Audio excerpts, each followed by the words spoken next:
1950 నేపథ్యంలో వచ్చిన కథ కావడంతో సినిమా చూసే వాళ్ళకి కొంచెం వింతగా అనిపించవచ్చు.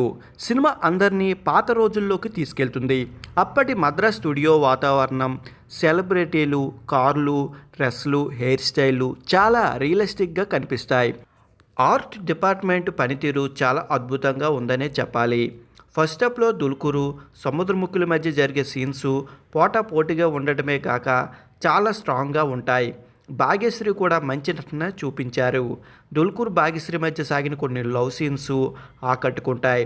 ఇంటర్వెల్ ట్విస్ట్లు తర్వాత సినిమా ఒక కొత్త ట్రాక్లోకి వెళ్తే పక్కా థ్రిల్లర్గా మారిపోతుంది. సెకండ్ హాఫ్లో పోలీస్ ఆఫీసర్గా రానా ఎంట్రీ ఇచ్చిన తన నటనతో సినిమాకి మరొక బూస్టే ఇచ్చారు.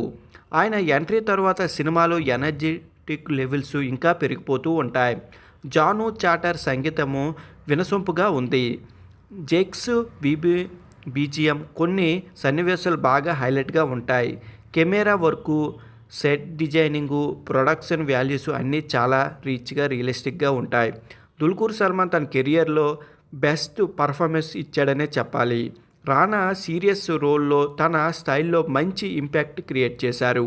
సముద్రముఖి పాత్రలో పూర్తిగా మునిగిపోయారు.